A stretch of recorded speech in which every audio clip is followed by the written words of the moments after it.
Hello दोस्तों, नमस्कार। स्वागत है आप सभी का अपने चैनल साहित्य ज्ञान धारा में। आशा करती हूँ आप सभी लोग स्वस्थ होंगे और अपनी पढ़ाई में लगे होंगे।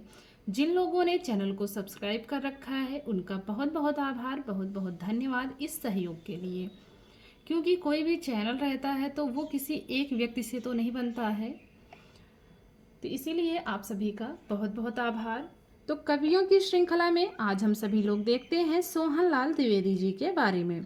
सोहनलाल द्विवेदी का समय 1906 ईस्वी से लेकर 1988 ईस्वी के मध्य माना जाता है।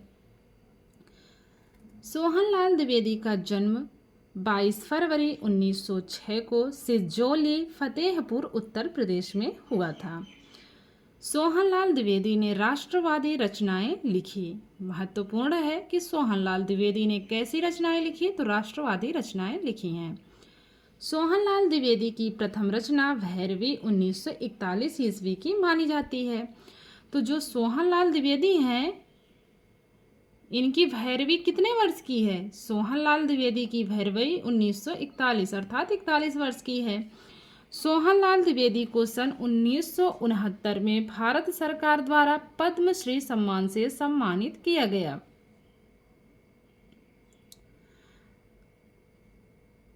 आगे है, सोहनलाल द्विवेदी ने बाल साहित्य भी खूब रचा है। इनका बाल साहित्य हिंदी साहित्य की दुनिया में सर्वाधिक लोकप्रिय हुआ।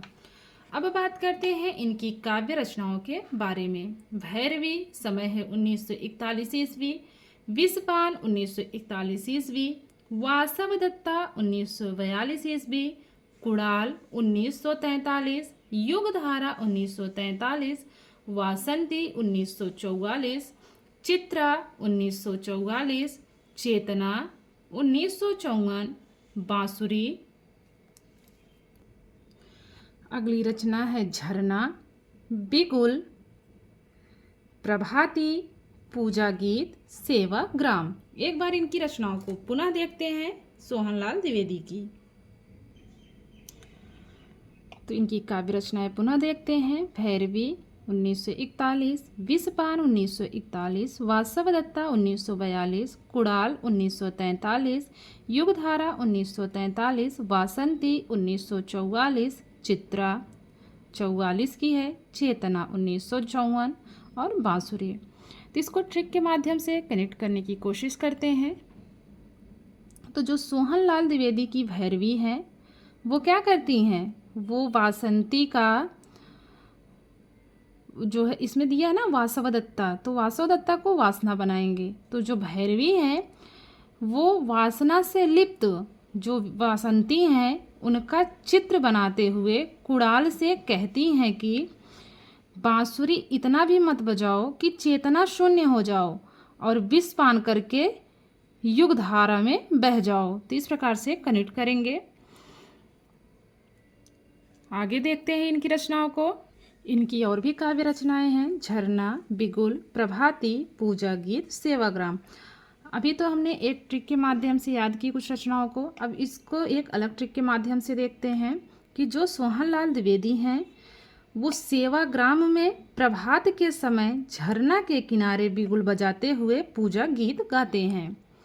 सोहनलाल द्विवेदी क्या करते हैं? जो सोहनलाल द्विवेदी हैं वो सेवाग्राम में प्रभात के समय झरना के किनारे बिगुल बजाते हुए पूजा गीत गाते हैं। तो इसको ऐसे कनेक्ट कर लेंगे। अब आगे देखते हैं प्रसिद्ध कथन के बारे में। जहाँ तक मेरी स्मृति है, जिस कवि को राष्ट्रकवि के नाम से सर्वप्रथम अभिहित किया गया वे सोहनलाल द्विवेदी थे। गांधी जी पर केंद्रित उनका गीत युगावतार या उनकी चर्चित कृत भैरवी की पंक्ति वंदना के इन स्वरों में एक स्वर मेरा मिला लो, हो जहाँ बलिशीष अगणित एक सिर मेरा मिला लो, स्वतंत्रता संग्राम सेनानियों का सबसे अधिक प्रेरणा गीत था। एक कथन है हरिवंश राय बच्चन जी का। महत्वपूर्ण कथन है, अत्यंत ही प्रसिद्ध कथन है। तो इसको एक बार पुनः देखते हैं हम लोग। जहाँ तक मेरी स्मृति है, जिस कवि को राष्ट्रकवि के नाम से सर्वप्रथम अभिहित किया गया वे सोहनलाल द्विवेदी थे। गांधी जी पर केंद्रित उनका गीत युगावतार या उनकी चर्चित कृति भैरवी की पंक्ति वंदना के इन स्वरों में एक स्वर मेरा मिला लो, हो जहाँ बलिशीस अगणित एक सिर मेरा मिला लो, स्वतंत्रता संग्राम सेनानियों का सबसे अधिक प्रेरणा गीत था। ये कथन किसका है? तो ये कहने वाले हैं डॉक्टर हरिवंश राय बच्चन जी। अब देखते हैं इनसे बनने वाले महत्वपूर्ण प्रश्नों के बारे में। तो सोहनलाल द्विवेदी से बनने वाला पहला प्रश्न है, सोहनलाल द्विवेदी का जन्म कब हुआ? 1904, 1906, 1902 या फिर 1903 ईस्वी? तो इनका जन्म हुआ है 1906 ईस्वी में, तो दूसरा वाला ऑप्शन बिल्कुल सही है।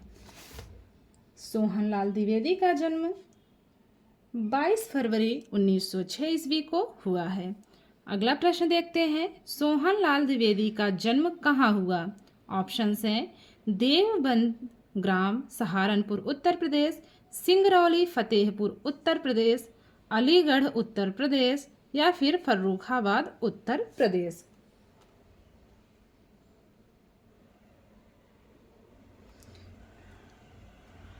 तो दूसरा वाला ऑप्शन बिल्कुल सही है, सिंगरौली फतेहपुर उत्तर प्रदेश। अभी कुछ टाइम पहले हम लोगों ने पढ़ा था तो उसमें उस बुक में दिया था सिजौली, तो उसको सही कर लेंगे, ये है सिंगरौली, सिजौली ना होकर के सिंगरौली सही है। अगला प्रश्न देखते हैं, सोहनलाल द्विवेदी ने अधिकतर काव्य रचनाएं किस प्रकार की हैं? राष्ट्रवादी, मनोविश्लेषणात्मक, किस्सागोई, सामाजिक? तो इन्होंने जो भी रचनाएं की हैं, जो भी काव्य रचनाएं इनकी हैं, अधिकतर राष्ट्रवादी मानी जाती हैं। सोहनलाल द्विवेदी की प्रथम काव्य रचना है विस्पान, भैरवी, वासवदत्ता, कुड़ाल। तो इनकी जो है प्रथम काव्य कृति मानी जाती है भैरवी। अगला प्रश्न है, सोहनलाल द्विवेदी की प्रथम रचना भैरवी का प्रकाशन वर्ष है? ऑप्शंस हैं 1944, 1936, 1941 या फिर 1943। तो हम लोगों ने अभी ट्रिक के माध्यम से पढ़ा था कि सोहनलाल की जो भैरवी है वो 41 वर्ष की हैं, तो तीसरा वाला ऑप्शन बिल्कुल सही है, 1941 ईस्वी। अगला प्रश्न है, भारत सरकार द्वारा सोहनलाल द्विवेदी को पद्मश्री पुरस्कार कब दिया गया? 1964, 1956, 1961 या फिर 1969? तो जो इसमें चौथा वाला ऑप्शन है 1969 बिल्कुल सही जवाब है। अगला प्रश्न है, सोहनलाल द्विवेदी ने लखनऊ से किस पत्रिका का संपादन किया? अधिकार पत्र, कान्य कुब्ज प्रकाश, माधुरी, धर्म दिवाकर? तो इन्होंने जो लखनऊ से पत्रिका का संपादन किया था उसका नाम था अधिकार पत्र। अगला प्रश्न है, सोहनलाल द्विवेदी ने अधिकार पत्र का संपादन कब शुरू किया? 1934, 1937, 1931 या फिर 1933? तो सोहनलाल द्विवेदी ने अधिकार पत्र का संपादन 1937 ईस्वी में शुरू किया। बढ़ते हैं अगले प्रश्न की तरफ।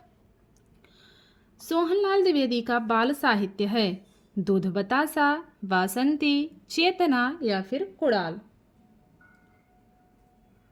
तो इनका जो बाल साहित्य है उसका नाम है दूध बतासा।